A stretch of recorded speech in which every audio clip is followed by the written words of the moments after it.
Meus amados irmãos, a paz do Senhor Jesus Cristo seja com todos vocês. Quem tem o prazer de se dirigir a vocês é o pastor Carlos Alvarenga.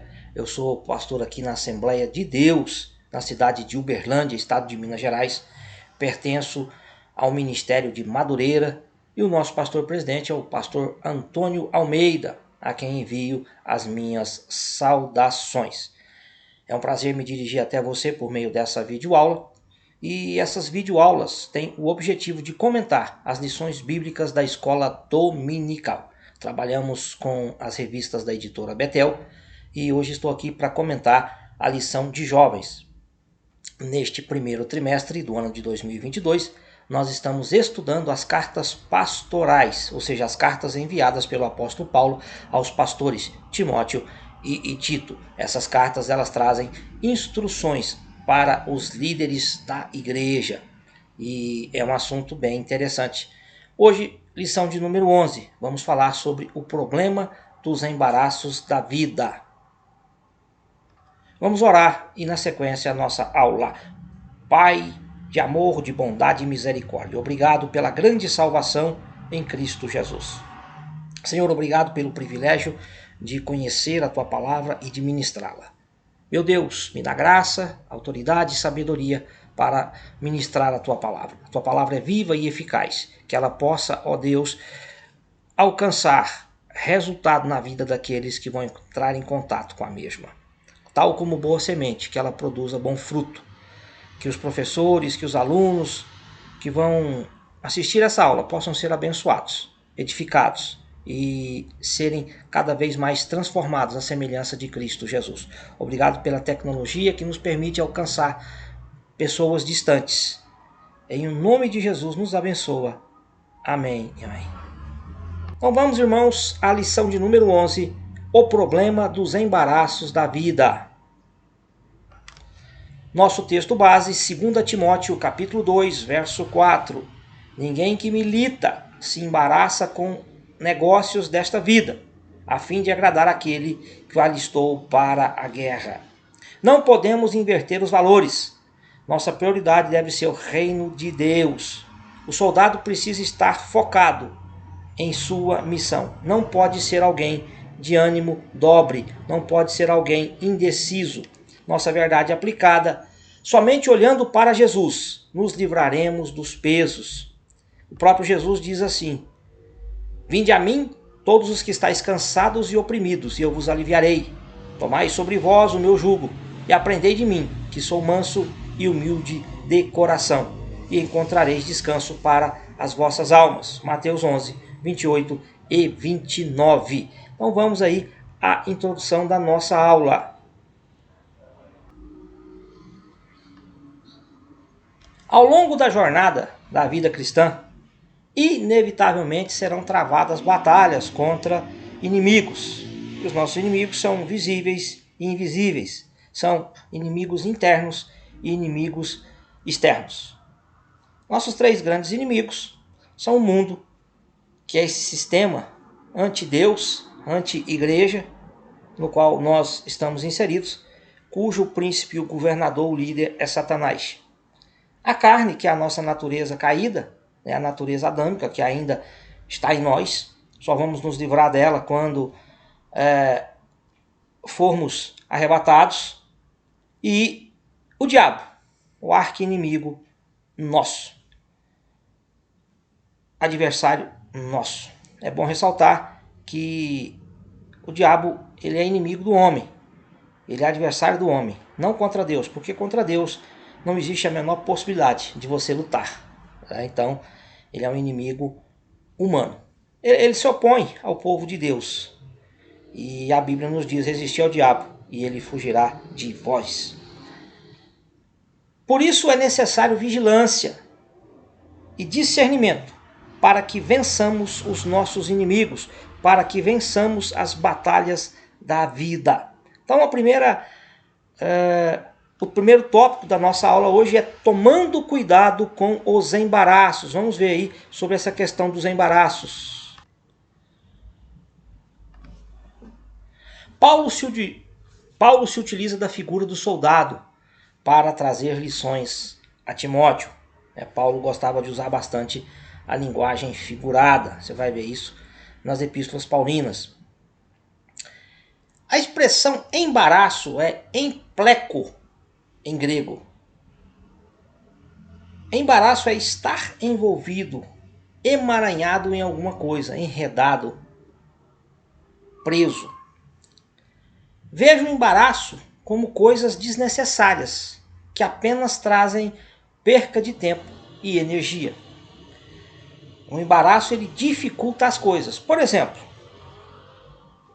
um nadador olímpico, ele vai disputar lá uma prova da Olimpíada, pode ser uma eliminatória, pode ser a final, e ele, ao invés de entrar só de sunga, ou no caso das mulheres de maiô, o nadador entrar de terno e gravata e a nadadora entrar de vestido. Isso é o quê? É embaraço, vai fazer ele perder tempo, vai fazer ele perder energia. Ou, por exemplo, um corredor. Ele vai disputar uma prova e ele entra carregando malas. Já imaginou quão difícil é você carregar malas e correr? O tempo, a energia que você perde. Então isso é o embaraço. Uma outra coisa que é embaraço e é perca de tempo, de energia. Por exemplo, escolher uma roupa para vestir. Suponhamos ali que uma mulher tenha lá 300 opções de peça de roupa. E até ela escolher aquela roupa que lhe agrada naquele momento. Embaraço, perca de tempo, perca de energia. Não apenas mulheres, né? Homens também. Às vezes a gente fica em dúvida. Que camisa colocar, que gravata, que paletó. Então isso é embaraço. Como soldados de Cristo, devemos tomar cuidado para não estar amarrados às coisas que não são essenciais e que podem atrapalhar o embate cristão. Não sei se já caiu naquela brincadeira de criança, né? Às vezes você estava vacilando ali e na época a gente ia para a escola muito de tênis e as pessoas pegavam a gente desapercebido e desamarravam os nossos cadastros, depois amarravam os dois pés fazendo um nó só. Você ia andar, acabava caindo. Isso é o quê? É o embaraço. Então, cuidado com os embaraços. Os embaraços podem te levar à queda. Fugindo dos embaraços da mocidade.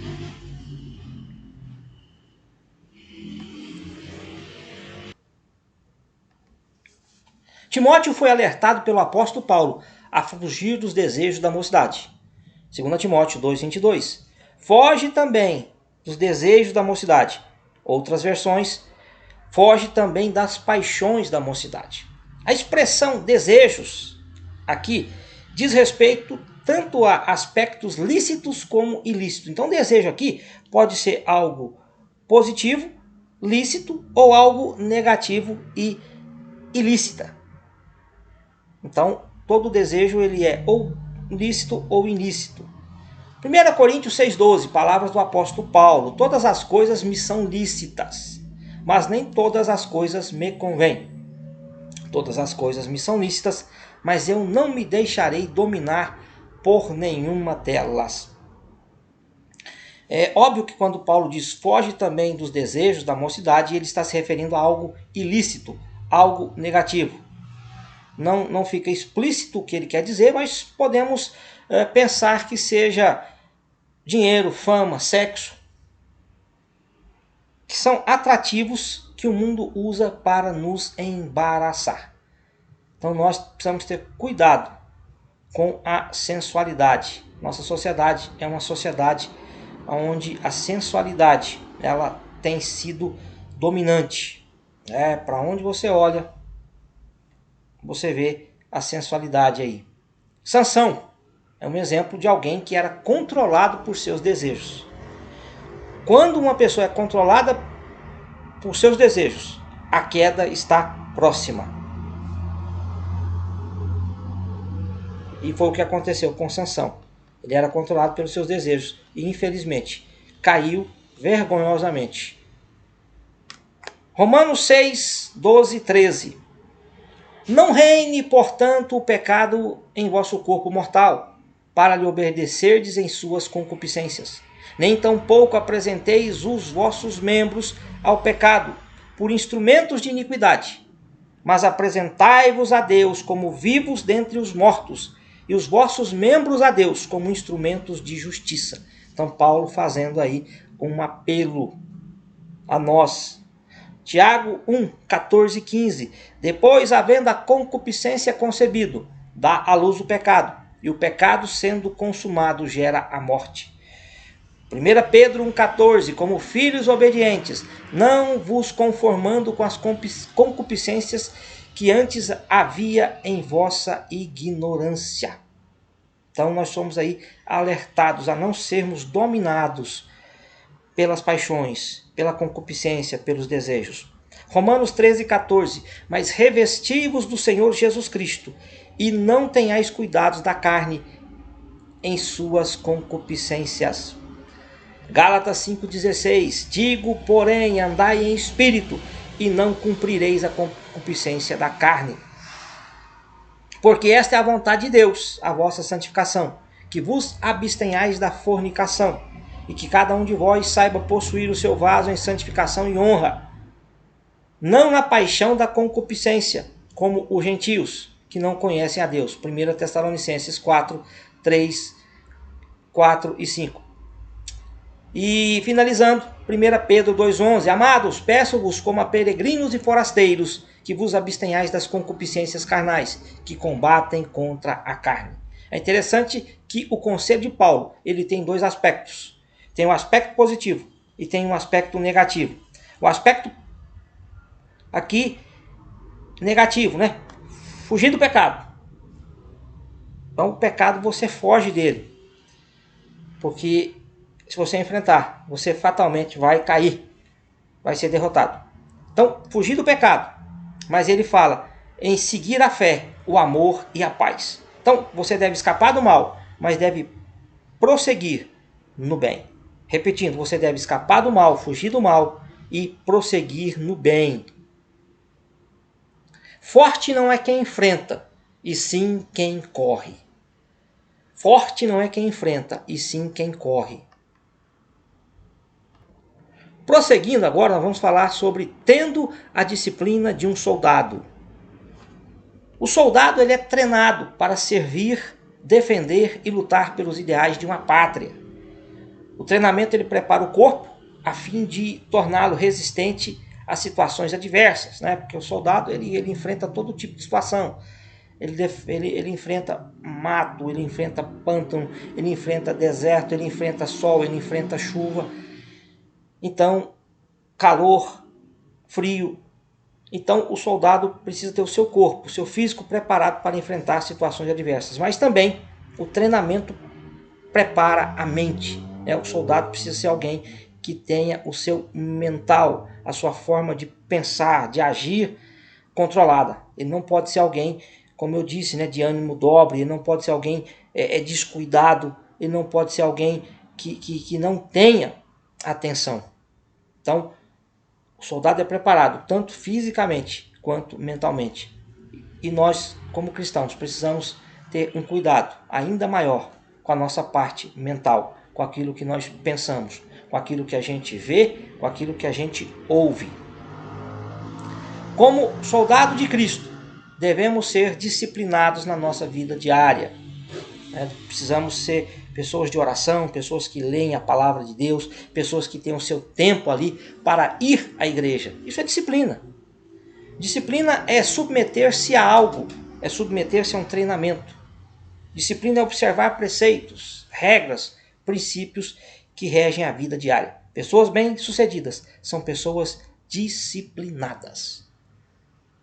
É fazer o que tem que ser feito, gostando ou não. E o soldado cristão, ele precisa se revestir da armadura de Deus. Você encontra a descrição da armadura de Deus em Efésios, capítulo 6, lá, do verso 10 ao 17. Então você vai para a guerra preparado, e no caso aqui, como Paulo está escrevendo na sua época, o soldado ali usava armadura. Então você precisa estar revestido da armadura de Deus para enfrentar o grande combate. Se o soldado de Cristo for negligente, será presa fácil do inimigo. Então o soldado ele precisa vigiar. Vigiar fala de estar atento, perceber o que está ocorrendo. E também o soldado precisa resistir, ele precisa ser alguém firme. Então são características que se exigem do soldado: vigilância e resistência. Uma reflexão aí: o ministro de Deus deve se policiar para que a sua vida não seja motivo de escândalo ou falatório. Quantas pessoas têm caído, quantas pessoas têm se tornado escândalo devido à falta de vigilância, à falta de resistência. Nós não podemos fazer parte desse grupo de pessoas. Prosseguindo, agora nós vamos falar um pouco sobre alguns tipos de embaraço. São muitos, mas nós vamos ver alguns aí. Portanto, nós também, pois que estamos rodeados de uma tão grande nuvem de testemunhas, deixemos todo o embaraço e o pecado que tão de perto nos rodeia e corramos com paciência a carreira que nos está proposta. Essa é uma advertência, essa é uma recomendação do escritor aos Hebreus. Hebreus 12, 1. O soldado de Cristo não pode permitir que as distrações desta vida lhe roubem o objetivo. O objetivo é chegar ao céu. Um tipo de embaraço: embaraços financeiros. O cristão, principalmente o obreiro, precisa tomar cuidado com questões financeiras. Nós vivemos numa sociedade materialista e consumista. O materialismo é uma das marcas do pós-modernismo, que é esse tempo que a gente está vivendo aí. Hoje as pessoas são muito apegadas às coisas dessa vida. E infelizmente, eu falo de pessoas dentro da igreja. Porque há igrejas hoje que falam apenas das coisas terrenas, das coisas desta vida. E quando eu falo de apego a coisas desta vida, me vem à mente um personagem, o jovem rico. A história dele está narrada lá pelo evangelista Mateus, capítulo 19, versos 16 ao 22. Esse jovem chega até Jesus e diz: "Bom mestre, que bem farei para herdar a vida eterna?" Aí Jesus vai dizer para ele: "Guarda os mandamentos." Ele disse: "Isso eu tenho feito desde a minha mocidade." Jesus então prossegue e diz assim: "Então vai, vende os teus bens, reparte-o com os pobres, depois vem e segue-me." E a Bíblia diz algo terrível. E aquele jovem retirou-se triste, porque era possuidor de muitas riquezas. Esse jovem foi a única pessoa que foi até Jesus e saiu da presença de Jesus triste. Por quê? Porque ele tinha um apego excessivo pelas coisas materiais. Ele trocou Jesus pelas suas riquezas.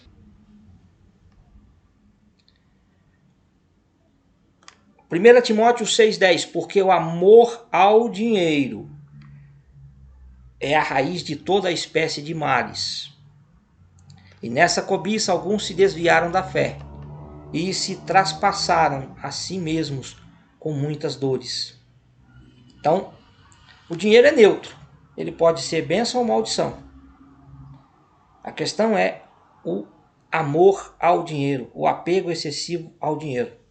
Então nós somos alertados pelo próprio Senhor Jesus a termos cuidado com o mamon. Mateus 6,24. Não podeis servir a Deus e a mamon. É interessante notar que o vocábulo empregado por Cristo refere-se à idolatria do materialismo. Mamon significa riquezas. Personifica tudo aquilo que se opõe a Deus. A colocação dos bens materiais como prioridade pessoal ou coletiva contribui para a perca dos verdadeiros valores da vida. A escala de valores das pessoas são dinheiro, bens materiais, fama, fortuna, coisas dessa vida. A colocação dos bens materiais como prioridade pessoal contribui para a perca dos valores da vida. E é o que tem acontecido, infelizmente, dentro da igreja. O consumismo leva ao endividamento, o que interfere diretamente em outras áreas da nossa vida. Quantas e quantas pessoas endividadas, às vezes comprando o que não precisam, para impressionar as pessoas, para ter um padrão de vida que elas não conseguem manter, tentando viver de aparência. E isso tem arruinado muitas e muitas vidas. Provérbios 27, 20. Como o inferno e a perdição nunca se fartam, assim os olhos do homem nunca se satisfazem. Então, o lema do materialista é sempre um pouco mais. E o materialista ele é insatisfeito. Ele compra o último lançamento aí de televisão, amanhã ele quer outra. O carro do ano, amanhã ele quer outro. Nunca está satisfeito, sempre quer algo mais. Paulo diz: mas grande ganho é a piedade com contentamento, porque nada trouxemos para este mundo, e obviamente é manifesto que nada poderemos levar dele. Tendo, porém, sustento e com que nos cobrirmos, estejamos com isso contentes. 1 Timóteo 6, 6, 7 e 8. Irmãos, ninguém leva nada dessa vida, no sentido material. Tudo vai ficar aqui. Eclesiastes capítulo 2, verso 4 a 11. Depois eu sugiro que você leia esse texto. É um texto de Salomão, aonde Salomão vai dizer assim: fiz para mim obras magníficas. Aí ele fiz hortas, fiz tanques, adquiri servos, amontoei prata, ouro, joias. E aí no final ele diz assim, verso 11: e olhei eu para todas as obras que fizeram as minhas mãos, como também para o trabalho que eu, trabalhando, tinha feito. E eis que tudo era vaidade e aflição de espírito, e que proveito nenhum havia debaixo do sol. Vaidade aqui é tipo uma bolha de sabão, algo que existe e de repente some. Então Salomão diz que tudo que ele fez, tudo que ele adquiriu, é vaidade, porque tudo fica aqui, é aflição de espírito.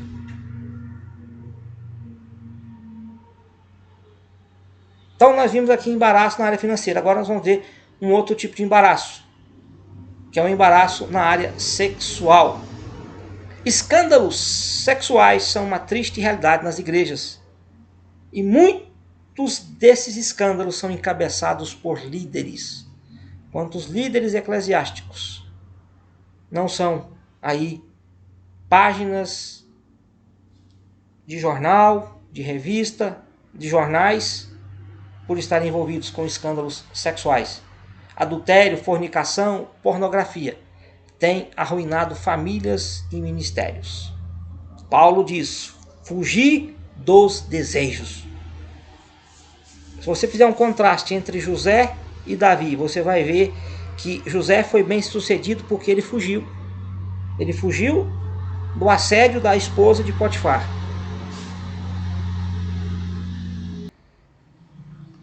Já Davi não. Davi procurou o pecado.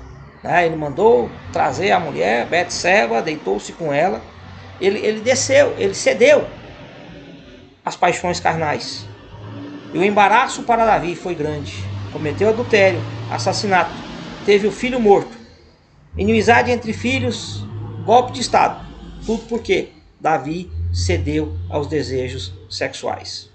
Isso tem arruinado a vida e o ministério de muitas pessoas. A carne é forte, não brinque com ela. A natureza adâmica em nós, ela é muito forte. Como eu já disse e repito, forte é quem foge e não quem enfrenta. Agora nós vamos para o nosso ponto 3. Fortificando-nos em Cristo Jesus. 2 Timóteo 2,1. Tu, pois, meu filho, fortifica-te na graça que há em Cristo Jesus. Paulo está dizendo, receba a força de Cristo. Jesus disse, sem mim nada podeis fazer. Então, irmãos, tudo que fizermos, o faremos na força, no vigor, na energia de Cristo. É dele que vem a nossa suficiência, é dele que vem a nossa força. E somente mantendo nossa comunhão com Cristo, podemos ser fortalecidos e vencer os nossos inimigos, agradando a quem nos alistou para a batalha. Quem nos alistou para a batalha foi Cristo, então nós temos que agradar a Ele. Nosso objetivo deve ser agradar a Deus, não a nós mesmos e nem aos homens. O Senhor nos treina e capacita para vivermos a vida cristã e servi-lo. Deve existir renúncia da nossa parte, né? Muita gente quer viver a vida do seu jeito, mas a vida deve ser vivida ao modo de Cristo. Somos representantes do reino de Deus e precisamos viver como representantes do reino de Deus. Olhando para o alvo é Cristo. O alvo é Cristo. É para Ele que temos que olhar. Sem foco, você perde o rumo, perde a direção. Se tirar a sua atenção do alvo, você pode se perder. Quando eu falo de alguém que perdeu o foco, eu me lembro de 2 personagens na Bíblia. O primeiro, a mulher de Ló. Quando eles fogem de Sodoma, a ordem é olhar para frente, né? E nunca para trás. E ela olha para trás. Ela perde o foco e se transforma numa estátua de sal. E Pedro, quando está caminhando sobre as águas, enquanto ele olhou para Jesus, ele caminhou por sobre as águas. Mas quando ele desvia o olhar, quando ele perde o foco, ele começa a naufragar. Então, nunca tire os olhos de Jesus. Me lembro da passagem da transfiguração, né? Quando os discípulos estão ali, aparece Elias, Moisés, estão falando com Jesus. E de repente uma nuvem aparece e Elias e Moisés desaparecem. E o texto diz, então eles não viram mais ninguém, senão Jesus. Então esse deve ser o nosso objetivo, não ver mais ninguém, senão Jesus. Que Jesus seja o nosso foco, que Jesus seja o nosso alvo. Na corrida da fé, o importante é chegar. Numa maratona, numa competição, seja ela de que nível for, o importante é ganhar, né? Na corrida cristã não, o importante é chegar. Conclusão, só venceremos em Cristo. Exige-se de nós disciplina e renúncia. E acima de tudo, permanecer com os olhos fixos no nosso alvo. Nosso alvo é Cristo. A Bíblia diz, olhando para Jesus, autor e consumador da fé. Amém? Graças a Deus, chegamos ao final de mais uma aula da nossa escola bíblica dominical. Que tenha sido bênção para você. E nos acompanhe nas redes sociais. Se você gostou, dê o seu like, se inscreva no nosso canal. Nosso canal é EBD Mestres e o nosso lema é Aprendendo para Ensinar. Ore por nós, nos ajude se inscrevendo, divulgando o nosso canal. Até a próxima, que Deus nos guarde e que Deus nos abençoe no nome de Jesus Cristo. Amém.